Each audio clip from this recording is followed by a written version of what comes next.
The next part of character we talk about is intent. And it is, are they here for the right reasons? A lot of people get attracted into an AFL club because it's seen as exciting, it's seen as positive, but when it comes to the crunch, it's just really hard work. You need to have obviously a lot of personal attributes, and I'll talk about that in a moment. But in the end, it's about, have they got, do we know, and is the stuff that they come from in regard to their personal characteristics, is it made of the right stuff? And then we say, are you here for the right reasons? And if there is a gap between word and deed in regard to that, it gets caught out really, really quickly. And so the honesty of communications, the openness of communications, and that's where in judging people's character, and even people judging their own character, it's trying to establish over time that they are actually, you know, that this thing is in fact the extension of themselves that they want it to be. That they say they love the sport, but do they really love the sport? They say that some people like the notion of doing these sorts of things, and I talked about that in the truisms of leadership. Some people like the notion of being a leader, but in fact don't behave and operate and model the sort of behaviours which are in fact about good leadership and therefore about good character. The next thing when we talk about trust is that over the other side, is that there's also got to be the notion of the person's competence. So, and I've used this example before, I trust my wife absolutely, but I don't want her, you know, doing brain surgery on me because, mate, as much as I love her and trust her and all that, so she hasn't got the competence to actually perform brain surgery. So there is a gap there. So we measure both the character and therefore the competence of the person.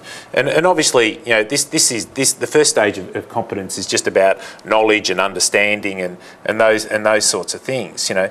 And that's why we leave school, we go to uni, we try and build our knowledge base. That's why we go to uni and go to work and try and get more and more experiences and all that, to try and build on our knowledge base in regard to that.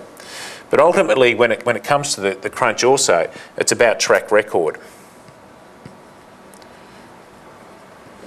We actually trust people who've got a history of performing well in the environment similar to what we're actually creating, or performing well under pressure, or saying that they're going to do something and actually measuring up to what they say they're going to do. And within that, you know, that's the one which probably takes a little bit of time to prove. And if we actually, over time, we try to, and I use these sort of curves a fair bit, the old bell curve distribution in regard to it all, that if we said, okay, this is a trust curve, if you like, and we said, okay, down this end here and up this end here, and we're trying to obviously get people to operate in and around here and as close to the middle ground as we can, if we said sort of, if that was like true trust. You know, and you know when you're with a group of people, or you've got a friendship which is really true and honest because it's got all of these things that over time, you know, you've operated with integrity. People, you're in the relationship for the right reasons.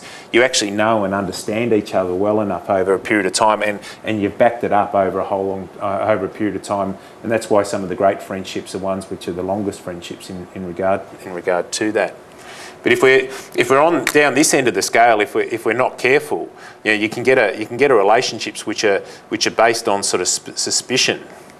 You know, when you're in environments where there's a lot of suspicion, where you meet someone for the first time and you're not too sure about them, or you've heard things about them, and often in a footy club, you know, that can be a real issue. You know, where people are very suspect about, you know, why someone's doing what they're actually doing.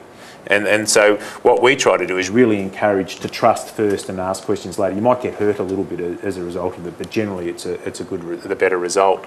But at the other end of the scale, if you're not careful, you can get what we call blind trust, where people just accept whatever you're saying whenever you're saying it, and that's equally as unhealthy as that. So what we try to do is build a model which is about that. And one of the key things that we try to create, therefore, is an environment where we very much empower our people to take control of this whole mechanism, and that's why we have a leadership program which is very much about the group choosing its own leaders or making its own leaders. It's their selections based on the values and the behaviours that they expect of the group. And we do the same with our staff. We've got a group called the Centre Bounce team who are voted by the staff, against the behaviours that they've agreed to. And from a CEO's point of view, that's a really strong and positive environment from which to operate, because it's all about ultimately building trust. And when you've got people who work together who can actually challenge the person who they sit next to, who may be a friend and they may have developed a good working relationship with, but they can actually say, hang on, that behaviour's, that's off trademark, or that's outside of what our expectations are in regard to trust. Well, we know we've got a fantastic working environment.